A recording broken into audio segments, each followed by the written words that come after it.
Tuya oil, or English called cedar leaf, stems from Tuya occidentalis, a species of the cypress family, the Cupressaceae. The tree can become 6 to 20 meters high. The branches are horizontally ramified. The leaves are dark green at the top side and light green at the underside. One can really say that the cypress family is like a transition between the leaf and the needle trees, since their leaves are not really leaves and their needles are not really needles. Thuja is an evergreen tree, the reason why it is also called smaragd cedar. It is widely used as an ornamental tree, especially for screens and hedges, because it tolerates cuts, brings out about new shoots afterwards. In its column-like growth form, Thuja, similar to the cypress tree, emphasizes the vertical shape, which means a signature for its amazing uplifting energy by this stretching to the light of the sun. The tree is also called tree of life, arbor vitae in Latin, probably due to its strong survival energies. Thuja originally is native to North America and started to be imported to Europe only in the 16th century. It was first cultivated and later was growing also wild. The name Thuja derives from Greek, theo, meaning to sacrifice. The pleasant-smelling wood was often burned at ritual ceremonies.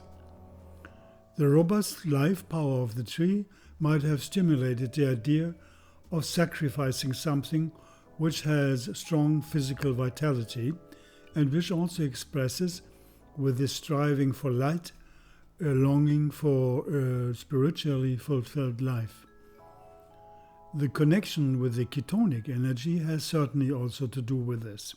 Thuja occidentalis essential oil is obtained by steam distillation of the fresh leaves and twigs. The oil spreads a fresh, fruity, camphor-like aroma. The leaves, when rubbed, have a spicy, aromatic scent. The oil contains plenty of ketones, particularly alpha-Thujone and some beta-Thujone. This makes it highly effective against intestinal parasites, but also against all kinds of microbes, fungi, etc. Due to its diuretic properties, Thuja acts as a strong detoxifier. Also, when urinary incontinence due to loss of muscle tonus is a problem, Thuja may be of help.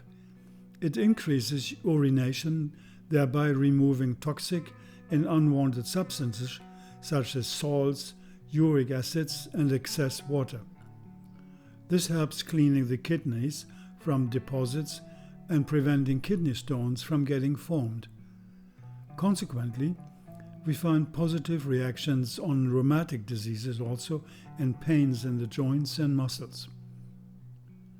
Thuja also combines expectorant qualities with systemic stimulant properties within the blood circulation and the lymphatic system. This is beneficial if heart weakness, arthritis, and gout are part of the health situation. Furthermore, the oil is indicated to treat delayed menstruation by virtue of its astringent quality.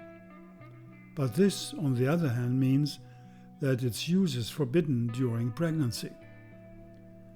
Thuja oil is also used to prevent hair loss, and it rejuvenates the skin due to increased blood supply.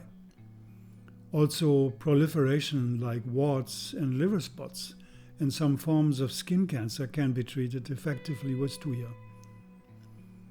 Interesting also, the essential oil acts as an important expectorant for the respiratory system, which means it supports excretion of phlegm and frees the respiratory passages, relieving breathing and offering release from coughs. Its stimulant effects increases the secretion of special hormones like estrogen and progesterone, of enzymes and gastric juice, resulting in spurring the peristaltic and the metabolic system for better functioning. Furthermore, the whole endocrine system is awakened with the use of Thuja oil. Apart from that, neoplasm of cells gets supported. All of these medicinal qualities are effective for the whole body and provide strong impulses to regain health. The named abilities encourage activity and zest for life. A word of caution: Tuya shouldn't be taken in overdose because of the potent ketonic compounds. Due to these ingredients, the essential oil is also useful in exterior use as an insecticide against mosquitoes, squash fleas, ticks, lice, bugs, and cockroaches, and effective at home also to get rid of ants and moths. Tuya oil can replace expensive synthetic chemicals contained in mosquito sprays, etc. The oil blends well with all major ketonic oils, such as sage, artemisia oils, etc. Also tree oils like cedar, cypress, pine, spruce, fir, or juniper, and citrus oils like mandarin, neroli, lemon, etc. are good partners. All in all, we can easily agree that its name Tree of Life is well earned. Here's an example of using Tuya oil. Our daughter, writes one lady here, had dell warts on her upper arm that spread very quickly all over the body. Our children's doctor prescribed Tuya globulus and a Tuya tincture, which unfortunately did not help. So we had to go to the dermatologist and had it scraped off. But that hurt our daughter a lot, and she still had a lot of dell warts on the rest of her body. Then we tried the special mixture from Oshadi, which was blended together especially for our daughter. I noticed the success after only a week, that the dell warts were less, and after 2 weeks they were completely gone. It was like a miracle. And I thank you again for mixing this miracle blend together.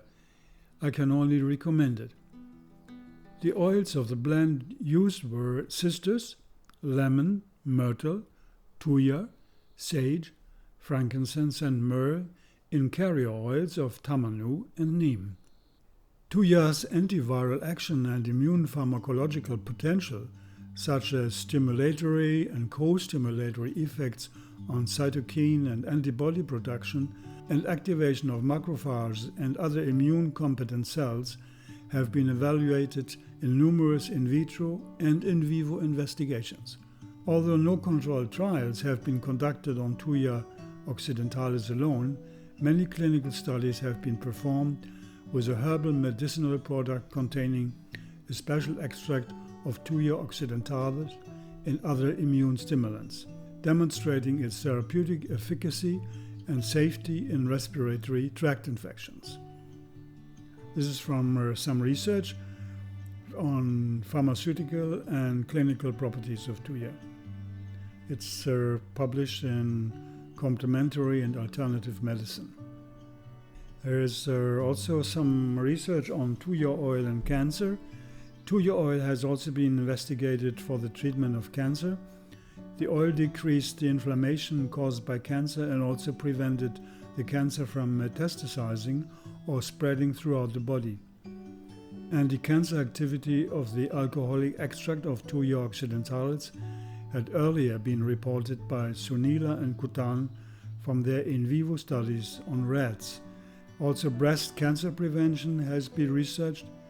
In vivo experiments have been conducted to observe the preventive role of Tuya occidentalis against mammary cancer.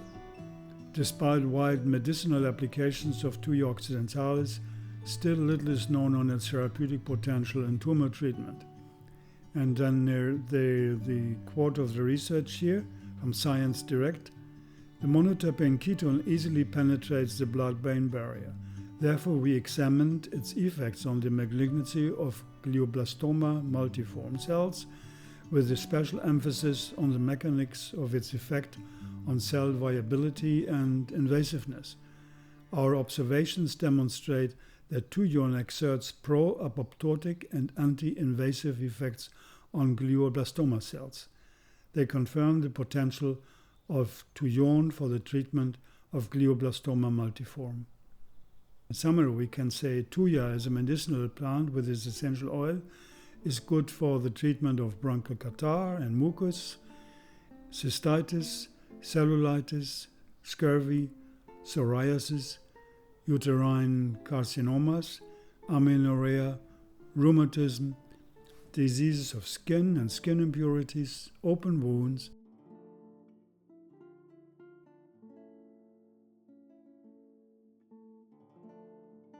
Just some thoughts on ketones. Ketones belong to the most powerful medicinal compounds in nature. Interesting to see that many of the monoterpene ketone oils have leaves which are not really green, but rather blue-green in color, which is also the case in Tuya. They look a bit disembodied, so to say, in this. We can just compare clary sage and sage and will understand what I mean, or cypress and blue cypress. Their color points to another level of the rainbow medicine. But Thuja, with its alpha and beta Thujone compounds, is often considered in aromatherapy as one of the bad guys, since it can become neurotoxic in high dosages. This does not mean that we should exclude such an oil from our practice, but rather consider the right dosage and rather use it with knowledge and care as a major element of healing in a balanced aromatic approach. For my understanding, there's a connection of ketones with the body of light in us humans. I want to say with this that Thuja oil is a subtle energy medicine, which specifically has to do with our human energy transfer system. And this means particularly the central nervous system, the brain and the spine. If we consider the above-mentioned effects of Thuja on glioblastoma cancer, and also the general understanding today of the effects of ketones on Alzheimer's disease, for example, we can truly conclude that a subtle connection of ketones with special areas of our body-mind exist.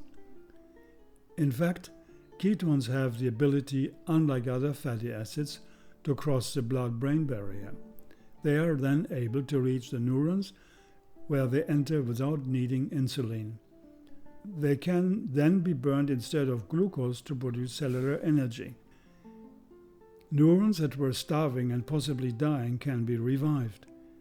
The fact that the brain can use a fuel other than glucose was discovered in 1967 and published in an article, Brain Metabolism During Fasting, in the Journal of Clinical Investigation by Dr. George Cahill and his associates. Let's go just a little further.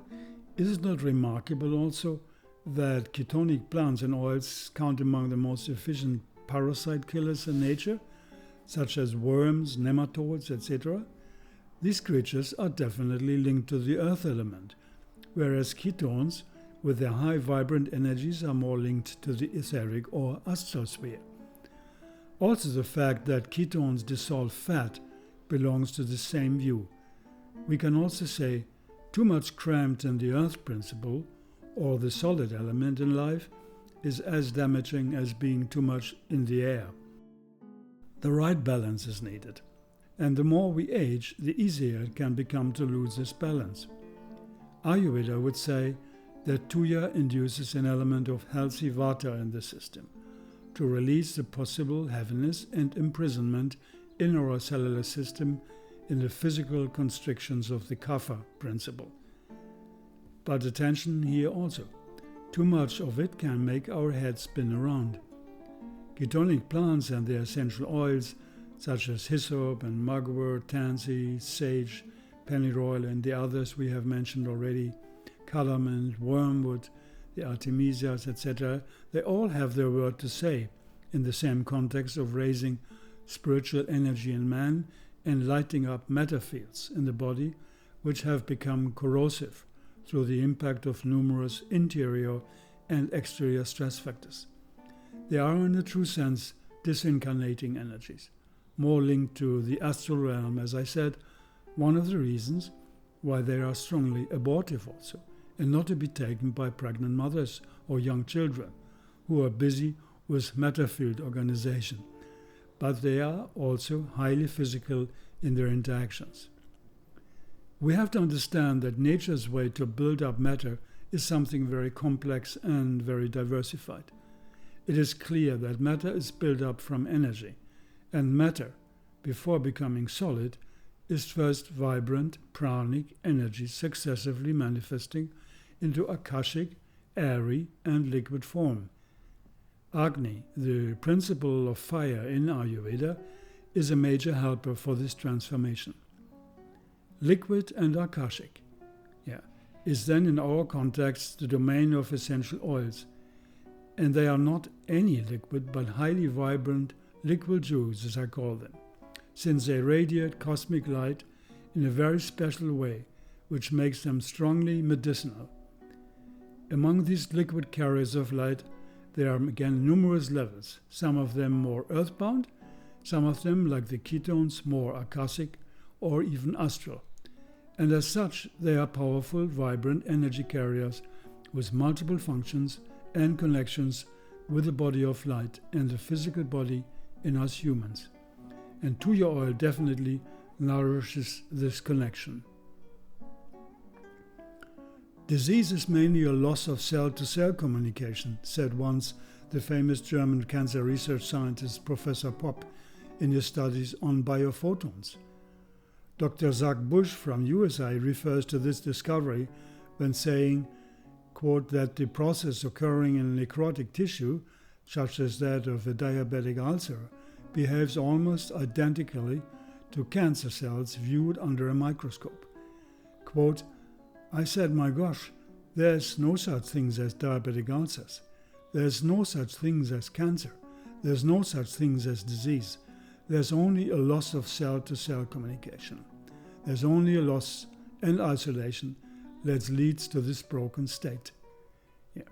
That was a huge transformational moment, end of quote. And this interaction in our body of the energetic and the physical reminds me of Rudolf Steiner when he points out with regards to cancer that, quote, tumorous formations of every kind arise primarily from the actual enmity of certain processes within the physical body against the action of the etheric body or the body of light. End of quote. I think that ketonic oils are especially adapted to support the energy body or the biophotonic communication inside the network of our cells. It gives us something to reflect when Dr. David Stewart in his famous book, The Chemistry of Essential Oils Made Simple, mentions that each of our trillion of cells receive with each drop of an essential oil something like 40,000 aromatic molecules. Ketones are really special inside the plant kingdom. It is clear that the ketonic effulgence of essential oil plants transfers cosmic radiation to our body, giving often a decisive kick to our physiological matter field if they have become chaotic and have caused disease. And this action could be of burning concern for us today in our modern world, as we so much strive in the dark, still trying to understand the true cause of all these numerous degenerative diseases like cancer, diabetes, multiple sclerosis, etc. Everything is toxic, nothing is toxic. The dosage makes the difference, said once Hippocrates in ancient Greece, and this is so true. It concerns specifically the ketonic oils in modern aromatherapy. When people raise questions about their use and often call them risky or even toxic, what we call toxic today is always part of the plant's evolution on planet Earth. We can suppose that for each medicinal plant there is a reason that it still exists. And for each disease there is a plant that can help. There is no reason to ring the alarm bell against the power molecules of Mother Nature. There is only one reason: to learn more about nature in order to understand her intricate functioning and become as much as possible expert in self-healing. And this, in terms of aromatherapy, is not only a subject of ketones. For each of the thousands of biochemical compounds, it is the same. Of course, we want to know the correct way to use the plants and the oils, and we can be happy that modern biochemical research has led us to a much better understanding of nature's alchemy, but to separate, as it often happens today, powerful compounds of this plant alchemy and then in their isolated way declare them toxic, is a very partial and misleading attitude towards nature, and it shows total ignorance about her hidden healing powers and the synergistic behavior of plants. Therefore, let's rather speak of knowledge than of fear, and let's rather avoid prejudice, manipulation, and make a business also with health. You know what I mean. There is definitely an interest in certain areas of our world to avoid and even suppress the direct access to the medicine from nature. So let us conclude. Tuya is definitely an amazing power plant with countless promises for a new era of complementary alternative medicine. We can only look forward to our already happening rediscovery of nature's treasure house of healing. And with this, learn to reach out and bow down to the infinite intelligence of the plant kingdom, which has manifested itself over millions of years in so many essential oils and their vibrant energies.